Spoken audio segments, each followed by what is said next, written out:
وزیراعظم کا digital foreign direct investment initiative کا حصہ بننے کا خیر مقدم. کہا Pakistan digital foreign direct investment initiative اپنانے والا پہلا ملک ہے. پاکستان کا پہلا ڈیجیٹل FDI منصوبہ ڈیجیٹل ترقی کے لیے اہم کردار ادا کر رہا ہے. ملک ڈیجیٹل معیشت کی طرف گامزن ہے جو پائیدار ترقی کی جانب ایک قدم ہے. پلیز میرے بھائی کو لا دو نا انکل کوئی بھی نہیں لا.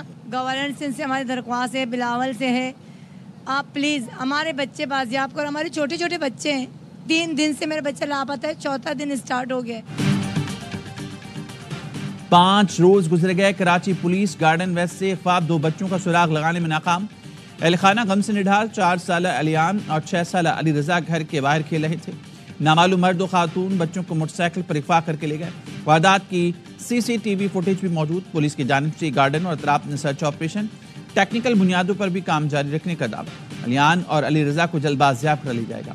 پولیس کی غم سے نڈھال والدین کو تسلی.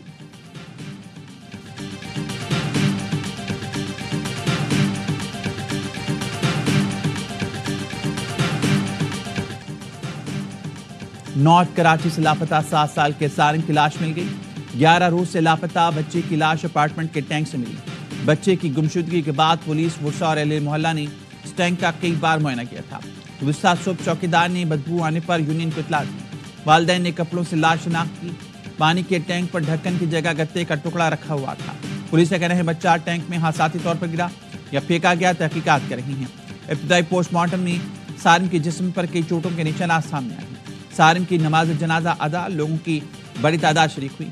ننا سارم 7 جنوری کو مدرسے جاتے ہوئے لاپتہ ہو گیا تھا.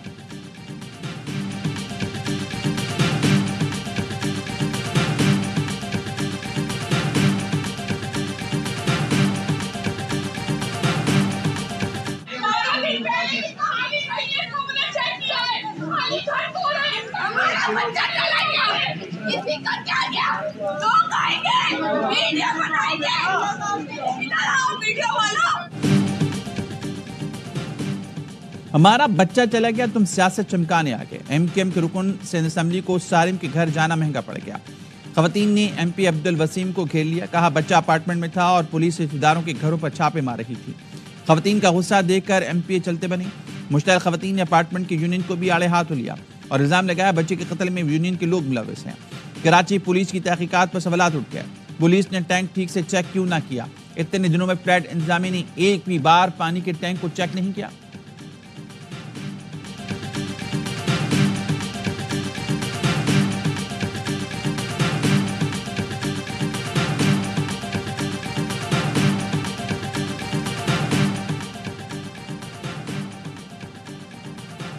کراچی کے علاقے لیاری میں میران ناکہ قریب سلنڈر پھٹ گیا. 10 افراد زخمی ہو گئے. زخمیوں میں 5 بچے، 3 خواتین بھی شامل. تمام زخمیوں کی حالت خطرے سے باہر ہے.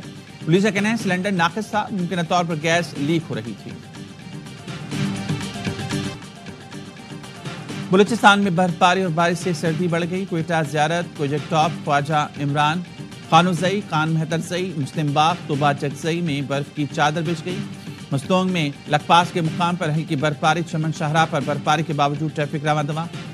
مشینری کے ذریعے برف ہٹانے کا کام جاری. برفباری سے پہلے کوئٹہ، مستونگ اور چمن میں بارش. سردی مزید بڑھ گئی. نکنڈی اور دالبدین میں بھی بادل برس پڑے. ندی نالوں میں طغیانی، نشیبی علاقے ذریعہ. کوئٹہ میں بارش کے بعد کراچی میں بھی یک بستہ ہوائیں چل پڑیں. سردی کی شدت میں اضافہ ہو گیا.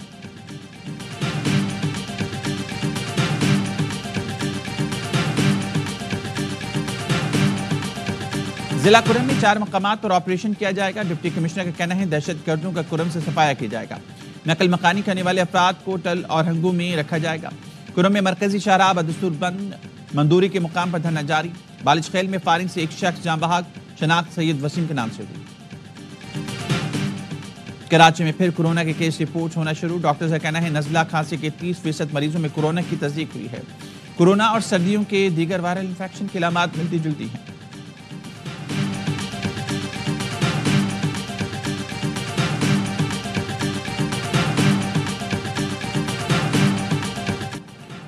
کشتی حادثے میں پاکستانیوں کی ہلاکت. وزیراعظم کی جانب سے بنائی گئی تحقیقاتی کمیٹی مراکش روانہ. زندہ بچ جانے والے پاکستانیوں سے ملاقات کرے گی. ذرائع FIA کے مطابق ایڈیشنل سیکرٹری داخلہ سلمان چودھری کو تحقیقاتی ٹیم کا سربراہ مقرر کیا گیا. فعالیہ کے احتشام نے اسپین جانے کے لیے ایجنٹ کو 40 لاکھ روپے دیے تھے۔ جاں بحق 2 سگے بھائیوں سمیت 4 افراد کا تعلق فعالیہ سے تھا۔ کشتی حادثے میں جاں بحق 12 نوجوان گجرات کے رہائشی تھے۔ سیالکوٹ اور منڈی بہاؤالدین کے افراد بھی بہتر مستقبل کے لیے موریتانیہ گئے تھے۔ ایف آئی نے ابتدائی طور پر 3 مقدمات درج کر لیے۔ انسانی اسمگلرز اصغر اسامہ اور فرحانہ عثمان اور فادی گجر نامزد۔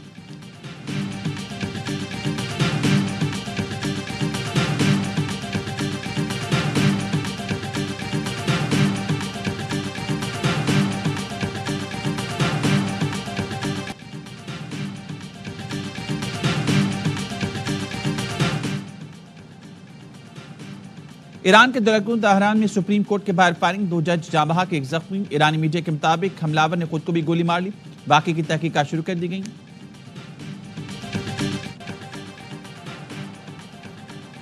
غزہ جنگ بندی معاہدے پر عمل درآمد آج سے شروع ہوگا۔ پہلے مرحلے میں قیدیوں کا تبادلہ ہوگا، 1 اسرائیلی کے بدلے 50 فلسطینی رہا کیے جائیں گے۔ جنگ بندی معاہدے کے باوجود فلسطینیوں کی نسل کشی جاری۔ معاہدے کے بعد اسرائیل نے خواتین اور بچوں سمیت 122 فلسطینیوں کو شہید کر دیا۔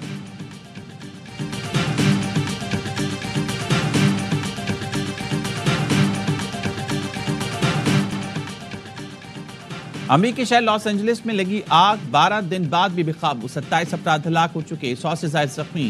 شمالی کیلیفورنیا میں دنیا کے سب سے بڑے بیٹری پلانٹ کو بھی آگ نے لپیٹ میں لے لیا۔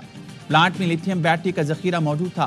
قریبی آبادیوں کو انخلا کی ہدایت۔ فائر فائٹرز کا کہنا ہے جنوبی علاقوں میں آگ پر قابو پا لیا، لیکن لینڈ سلائیڈنگ کا خدشہ ہے۔ حکام نے عمارتوں کا ملبہ ہٹانے پر پابندی لگا دی۔ آگ سے نقصانات کا تخمینہ $275 ارب لگا دیا گیا۔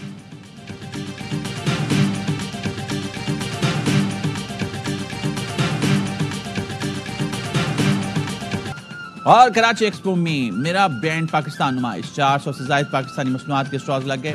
نمائش آج بھی جاری رہے گی۔ نمائش کے دوران فروخت ہونے والی مصنوعات پر منافع اہل غزہ کو دیا جائے گا۔